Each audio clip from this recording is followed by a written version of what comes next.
자, 마지막으로 정육면체 또는 직육면체의 전개도를 알아보겠습니다. 이 전개도라고 하는 것은 이건 잘라서 펼친 그림이다. 다른 말로 이제 우리가 전개도를 펼친 그림이라 그래요. 뭐냐면 이제 이 정육면체나 직육면체 같은 경우에는 얘네들이 뭐냐면 이렇게 상자잖아요. 일종의 우리가 택배 뭐 올 때 이렇게 포장되어 있는 상자처럼 생겼단 말이야. 걔를 이제 칼로 이렇게 쭉 모서리를 찢어가지고 칼로 이렇게 쭉 잘라가지고 펼치면 평면에다가 이렇게 표현할 수가 있죠. 이건 사실 입체인데, 그죠? 가위로 잘라서 칼로 잘라서 이렇게 그 평면에다가 펼쳐 놓을 수 있습니다. 그럼 거꾸로 다시 얘네를 이렇게 접고 뭐 접어서 포개는 게 아니라 세우는 거죠. 위에 이제 뚜껑 덮고 하면 이제 이런 모양이 되는 거지. 그래서 우리가 평면에 표현을 할 때 앞에서 이제 그 겨냥도도 있었지만 이게 전개도로 표현하면은 좀 더 우리가 숫자를 정확하게 우리가 표현할 수 있어서 이게 좋습니다. 넓이를 구한다든지 할 때. 그래서 정육면체든 직육면체든 전개도를 그릴 수가 있는데 이 정육면체는 모든 면이 다 똑같기 때문에 그리기가 오히려 더 쉽죠. 하지만 직육면체는 서로 이렇게 그 맞닿는 부분이 일치해야 돼요. 예를 들어서 요 모서리와 요 모서리가 일치해야 되죠. 그래서 그런 걸 좀 신경 쓰면서 크기에 맞게 그려야 됩니다. 그리고 이런 게 있어요. 지금 요 밑면 위에 있는 거랑 좀 아래 있는 면이랑은 똑같단 말이야. 그게 이제 펼치면 예를 들어서 어떻게 될까? 뭐 얘나 얘 혹은 뭐 얘나 얘가 되겠다. 얘하고 얘가 이제 요 위에 밑에 면으로 우리가 볼 수 있겠죠. 그리고 옆에는 이 조그만 면이죠. 조그만 거 요거. 그리고 저 반대편에도 있겠죠. 걔는 이제 요거로 볼 수 있겠죠, 우리가. 이게 이제 크기가 맞아야 된다는 거야. 얘를 뭐 길쭉하게 그려놓는지 하면 얘랑 딱 맞아 떨어지지 않으면 이게 다시 조립했을 때 얘가 안 될 거 아니에요. 그죠? 이게 딱 조립했을 때 맞아 떨어져야 된다는 거지. 그래서 그런 걸 좀 신경 쓰면서 그려야 되는 거죠. 그래서 이제 요 옆면 같은 경우는 이제 요거에 해당될 것 같고, 그죠? 그 다음에 그리자면은 요 위에 있는 거, 그 밑에 있는 거, 얘는 이제 이거에 해당이 되겠죠. 이거. 그 다음에 뭐가 되겠습니까? 뭐 요거 같은 경우 얘네들은 이제 여기로 오게 되는 이런 걸 우리가 좀 맞춰서 그려줘야 된다는 거죠.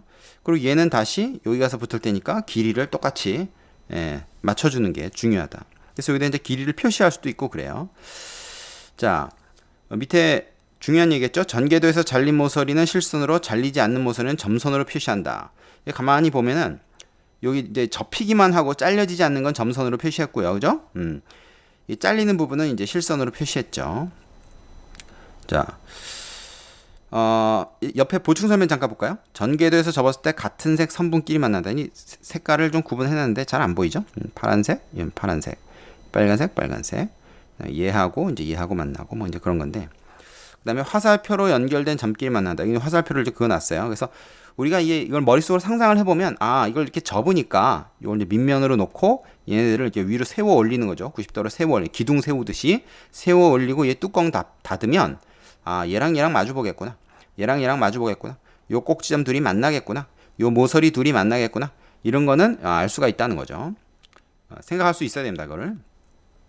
자, 그리고 밑에 이제 전개도의 특징을 한번 읽어보면 6개의 면으로 이루어져 있고 마주보는 세 쌍의 면의 모양과 크기가 서로 같다. 얘기했죠?